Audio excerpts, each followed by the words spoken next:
Topic है refraction of light.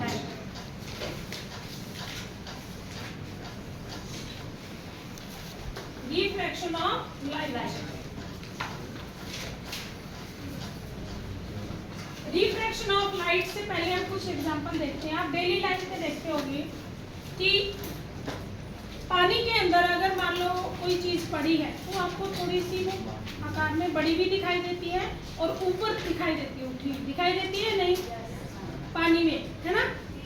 तो पानी में हम उस चीज को देख रहे हैं, यानी कि लाइट पहले एयर में है, फिर किस में जा रही है, पानी में। इसीलिए हमें जैसे पानी में आप नींबू डाल दो कांच के ग्लास में तो आपको नींबू का साइज बड़ा दिखाई देगा और वो ऊपर उठा हुआ दिखाई देता है ना। हाँ, इसी तरीके से किसी ट्रांसपेरेंट मीडियम से जब लाइट पास होती है, ठीक है, तो हमने देखा था ग्लास प्रिज्म लिया था हमने, ग्लास स्लैब ली थी, उसको जब हमने उसके ऊपर रखा था किसी भी इंडेक्स के ऊपर मान लो, तो वो हमें उभरा हुआ और बड़ा साइज का दिख रहा था ना। मान लो ये लाइन है या ये लिखा हुआ रिफ्लेक्शन ऑफ लाइट, तो इस पर अगर हम ग्लास स्लैब रखेंगे तो ये थोड़ा सा बड़ा दिखाई देगा और ऊपर उठा हुआ, है ना। तो ये सब किसके कारण है कि जब भी किसी ट्रांसपेरेंट मीडियम से, यानी कि आप कह सकते हैं दूसरे मीडियम में लाइट जाती है तो वो अपना पाथ चेंज करती है, उसी को बोलती है रिफ्रैक्शन ऑफ लाइट। ठीक है, जैसे हम चश्मे से देखते हैं, है ना। चश्मे में आपको पता है पहले एयर फिर लेंस लगा होता है चश्मे का, और फिर हमें बाद में एयर में लाइट जाती है। तो आपको पता है चश्मे से चीज़ें अगर दूर है, किसी की नज़र दूर है, दूर की नज़र कमज़ोर है, तो चश्मा लगाने से उसको वो चीज़ें क्लियर दिखाई दे जाती है। तो क्यों? क्योंकि अब जो उसके आंखों में लाइट एंटर कर रही है उसका पाथ क्या हो गया है, चेंज हो गया। क्या हो गया? चेंज हो गया। उसी को बोलते हैं रिफ्रैक्शन ऑफ लाइट। यानी कि रिफ्रैक्शन ऑफ लाइट क्या कहता है, व्हेन अ लाइट या ray pass from one medium to another medium, it always change its path. वो हमेशा अपना पाथ चेंज करेगी, उसी को बोलेंगे रिफ्रैक्शन ऑफ लाइट। ठीक है, इसकी डेफिनेशन क्या होगी, व्हेन ए रे of light passes from one medium to another medium,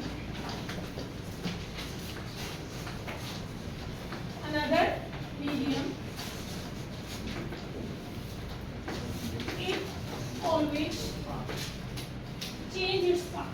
हमेशा क्या करेगी, चेंज इट्स पाथ।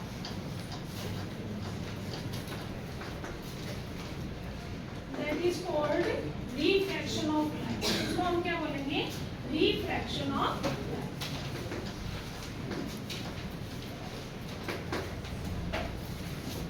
आपको पता है रिफ्लेक्शन ऑफ लाइट क्या था, बाउंसिंग बैक ऑफ लाइट, कि किसी एक पॉलिश्ड सरफेस से लाइट टकरा के वापस आती है, उसको हम बोलते हैं रिफ्लेक्शन।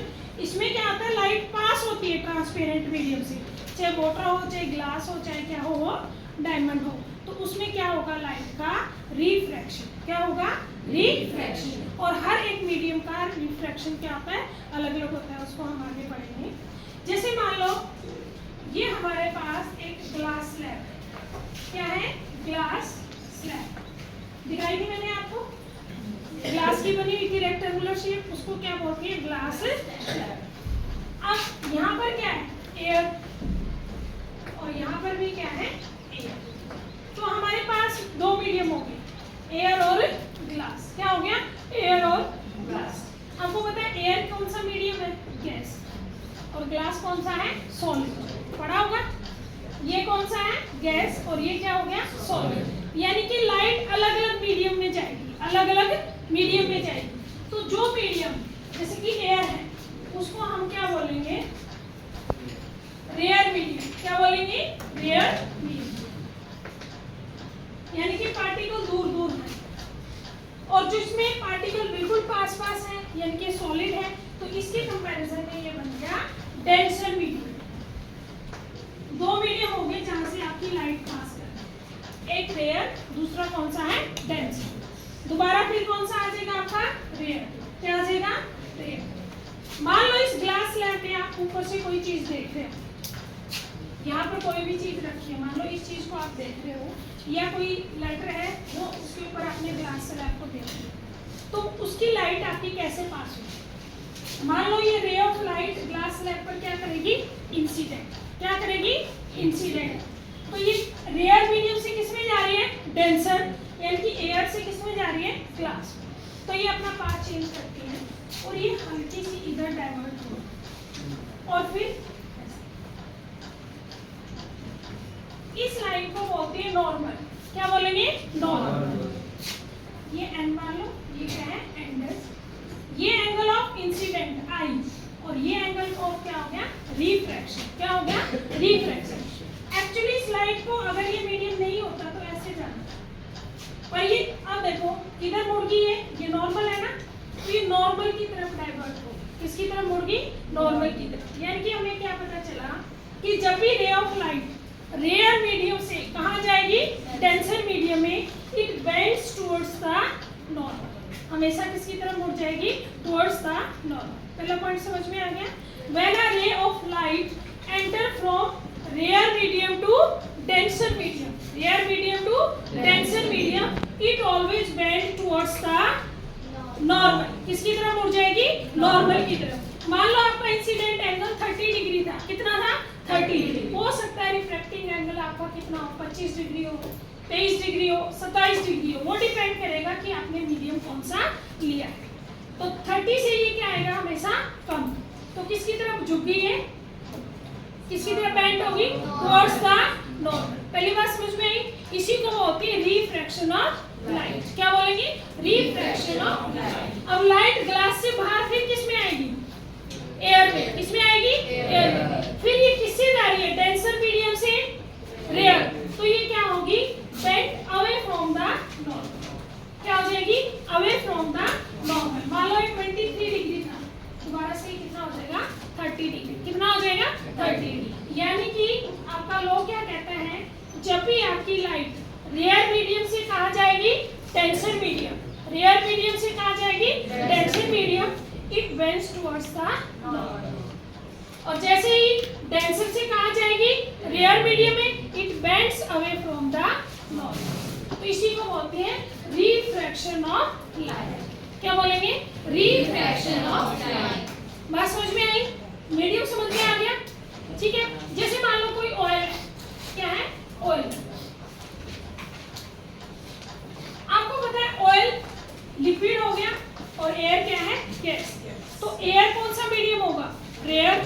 और ऑयल क्या बन जाएगा? डेंसर। समझ में आ गया? इसी तरीके से मान लो वाटर है। वाटर आपका कौन सा मीडियम बन जाएगा? डेंसर। एयर क्या बन जाएगा? रेयर। ठीक है। समझ में आ गया कि रेयर और डेंसर मीडियम हम कैसे चूज करेंगे। अब यहाँ से हमें एक बात पता चल रही है कि जब कोई रे ऑफ लाइट वन मीडियम से किस में जाएगी? दूसरे मीडियम, तो उसकी वेलोसिटी चेंज हो। क्या हो रही है? वेलोसिटी चेंज हो रही है। तो कितनी वेलोसिटी चेंज हो रही है? वही कहलाता है उसका रिफ्रैक्टिव इंडेक्स। क्या कहलाता है? Refractive index. समझ में आया? तो सबसे पहले लॉ ऑफ रिफ्लेक्शन क्या कहता है कि जो आपकी इंसिडेंट रे है, क्या है? इंसिडेंट रे, जब वो किस में जाएगी? दूसरे मीडियम में जाएगी, it bends towards the normal. और जब उसमें जाएगी डेंसर मीडियम से किस में जाएगी? रेयर में, it bends away from the normal. समझ में आ गया? यानी कि इसमें एक और आता है कि साइन आई और sine r is equal to क्या होगा? आपका कांस्टेंट। क्या होगा? कांस्टेंट। कांस्टेंट इसको बोलते हैं म्यू, और म्यू को बोलते हैं रिफ्रैक्टिव इंडेक्स। क्या बोलते हैं? Refractive index. और इसका दूसरा नाम है स्नेल्स लॉ। क्या है? Snell's law. क्लियर है? यानी कि जो एंगल ऑफ इंसिडेंट है उसका साइन वैल्यू और एंगल ऑफ रिफ्लेक्शन उसकी साइन वैल्यू, दोनों की वैल्यू हमेशा क्या रहेगी? कांस्टेंट। क्या रहेगी? कांस्टेंट। और इसको बोलते हैं स्नेल लॉ। क्या बोलते हैं? Snell law. ठीक है। कोई दिक्कत नहीं यहाँ तक? ये डायग्राम आपको बनाना आना चाहिए।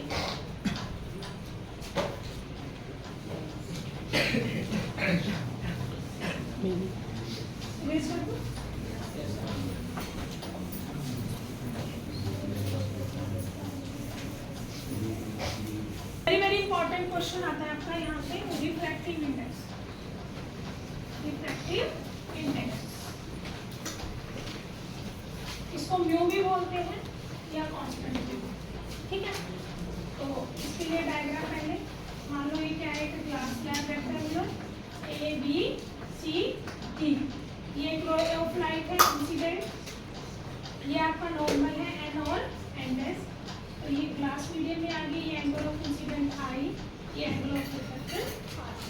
मान लो यहाँ पर एयर है और एयर मीडियम है, ये क्या आपका ग्लास, ये कौन सा हो जाएगा रेयर, और ये क्या हो जाएगा आपका डेंस। ये इसकी वेलोसिटी v1 मान लो, इसकी वेलोसिटी क्या मान लो v2। तो रिफ्रैक्टिव इंडेक्स का मतलब क्या है, it is the ratio of, it is the ratio of velocity of light in one medium to the velocity of light in second medium, इसी को हम बोलते हैं रिफ्रैक्टिव इंडेक्स। क्या बोलेंगे, रिफ्रैक्टिव इंडेक्स। मान लो मीडियम, इसको मान लो 1 और ये मीडियम क्या है 2, ये मीडियम क्या है 2, तो अब लाइट 1 मीडियम से किस में जा रही है 2 में, तो इसकी वेलोसिटी क्या है चेंज हो रही है, वेलोसिटी क्या है इसकी चेंज हो रही है, तो इसको हम बोलेंगे v21। क्या बोलेंगे v21, यानी कि refractive index of medium 2 with respect to 1, कि 1 की कंपैरिजन में 2 का रिफ्रैक्टिव इंडेक्स क्या होगा, इसकी वैल्यू क्या होगी, velocity of light in medium 1 और velocity of light in medium 2। समझ में आया, यानी कि हमें क्या देखना है कि रिफ्रैक्टिव इंडेक्स मीडियम 2 का कितना है, तो उसकी वैल्यू क्या आएगी, velocity of light in medium 1 over velocity of light in medium 2, यानी कि ये होगा v1 क्या आएगा v21। इसी तरीके से आप 1 मीडियम का भी निकाल सकते हैं, इसको हम क्या बोलेंगे, refractive index of medium 1 with respect to 2। तो इसमें क्या आएगा, velocity of light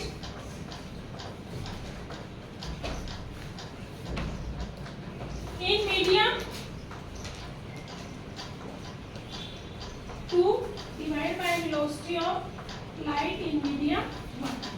समझ में आया, इसका तरीका क्या याद रखने का, v21 अगर यहाँ 21 है तो यहाँ क्या याद रखो, क्या आएगा 12, और यहाँ क्या है 12 है तो यहाँ क्या आ जाएगा 20, ऐसे याद रख सकते हो। पढ़ना कैसे है, जो आगे होता है रिफ्रैक्टिव इंडेक्स किसका 2 का विद रिस्पेक्ट टू 1, ये refractive index of 1 with respect to 2। Clear है, इसका दूसरा फार्मूला आप इसको बोल सकते हैं म्यू। क्या बोलेंगे म्यू, यानी कि इसकी वैल्यू क्या आएगी, velocity of light in air, mainly हम किस में बात करते हैं एयर में, divide by velocity of light यानी इन मीडियम, कोई भी मीडियम हो सकता है। अब वेलोसिटी ऑफ लाइट को हम लिखते हैं c से, और मीडियम की वेलोसिटी हमने क्या मान ली v, क्या मान ली v। तो आपको पता होना चाहिए वेलोसिटी ऑफ लाइट c की value, speed of light constant होती है, कितनी होती है 3 × 10⁸ metre per second. Velocity of light in air 3 × 10⁸ metre per second, ये फिक्स रहेगी, कभी चेंज नहीं होती, इसको हम फिक्स मानते हैं कांस्टेंट। तो म्यू क्या आ गया आपका 3 × 10⁸ metre per second divide by v हो जाएगी किसी भी मीडियम में लाइट की स्पीड यानी कि वेलोसिटी। क्लियर है आपको रिफ्रैक्टिव इंडेक्स क्या होता है, रिफ्रैक्टिव इंडेक्स क्या है, कांस्टेंट वैल्यू है, क्या है कांस्टेंट वैल्यू है, इट इज द रेशो, क्या होती है रेशो होती है velocity of light in one medium over velocity of light in medium 2। अब होता है वेलोसिटी की यूनिट दोनों साइड सेम रहेगी, मीटर पर सेकंड, तो यूनिट से यूनिट कट जाएगी। ये भी क्वेश्चन आता है क्या रिफ्रैक्टिव इंडेक्स की कोई यूनिट होती है, नो, ये कांस्टेंट क्वांटिटी है, इसकी कोई भी यूनिट नहीं। क्लियर, तो रिफ्रैक्शन ऑफ लाइट और रिफ्रैक्टिव इंडेक्स दोनों में कोई कंफ्यूजन, इसमें न्यूमेरिकल भी आते हैं, पहले यहाँ से कोई कंफ्यूजन है तो आप क्लियर कर सकते हैं। ये डायग्राम आपने ज़रूर बनाना है, ठीक है। Thank you.